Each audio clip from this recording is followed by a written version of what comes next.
প্রকৃতির সৌন্দর্য দেখতে দেখতে দাদু বাড়ি চলে এলাম।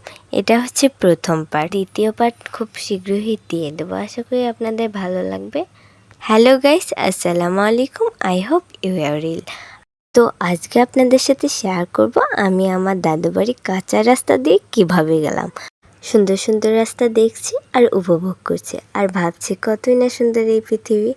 দেখো জাস্ট রাস্তাটা কতই না সুন্দর, সবুজে ঘেরা। আমরা যারা শহরে থাকি তারা কিন্তু এই গ্রামের সুন্দর দৃশ্যগুলো দেখতে পায় না ভালোভাবে, যারা গ্রামে থাকে তারাই কিন্তু দেখতে পারে। আর এখানে উপজেলার ভোট চলছে, তো এখানে যে কাগজগুলো দেখতে পাচ্ছেন আমাদের আঞ্চলিক ভাষায় বলে মার্কা, আবার পোস্টারও বলে। অন্য অন্য আঞ্চলিক ভাষায় কি বলে সেটা কিন্তু আমি জানি না। আপনারা সবাই কমেন্ট বক্সে বলে যাবেন যে নিজেদের এলাকায় এটাকে কি বলে। আর এখানে অনেক জ্যাম ছিল, অনেক লোক ছিল। ভোট হলে এমনই হয়। আর এখানে দেখো কতগুলো লোক, ক্যামেরায় হয়তো ভালোভাবে দেখা যাচ্ছে না। আর এখানে বাগানটা এত সুন্দর, ক্যামেরায় হয়তো ভালোভাবে দেখাতে পারছি না। গাছপালা অনেক সুন্দর, আমি যতটুকু পেরেছি ততটুকু ভিডিও করে আপনাদের সাথে শেয়ার করছি। অনেক সুন্দর, কিন্তু সামনাসামনি দেখতে গেলে আরও অনেক সুন্দর। আর কিছুক্ষণ পরে উঠে গেলাম পাহাড়ের উপর। এটাকে পাহাড় বলে না, বাট জানি না এটাকে কি বলে। পাহাড়ের মতো দেখতে, তাই বললাম। আর এর উপরে উঠে থেকে কত সুন্দর একটা নদী। ক্রাশ খেয়ে গেছি, অনেক সুন্দর। কে কে আমার মতো ক্রাশ খেয়েছে একটু বলো তো। আর এই দেখো ভুট্টাগুলো কত সুন্দর লাগছে, শুকাতে দিয়েছে, একদম সোনালি কালারের মতো হয়ে গেছে। গ্রামের দৃশ্য আসলে অনেক সুন্দর। আমি তো উপভোগ করছি আর যাচ্ছি। আর এই দিকে সুন্দর সুন্দর ঘাসগুলো দেখতে আমি আবারও ক্রাশ খেয়ে গেলাম। আমি ক্রাশ খেতে খেতে আমি এখন মোটা হয়ে যাব।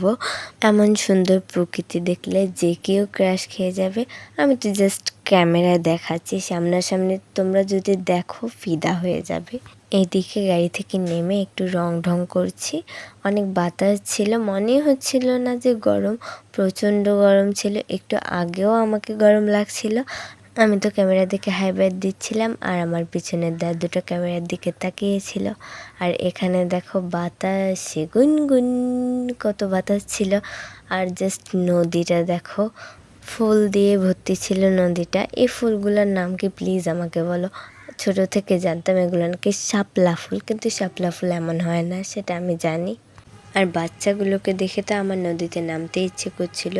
ওরা গোসল করতেছে আর আমার মনে হচ্ছে যে নদীর পানি অনেক ঠান্ডা। দেখো হাস্যকর একটা বিষয়।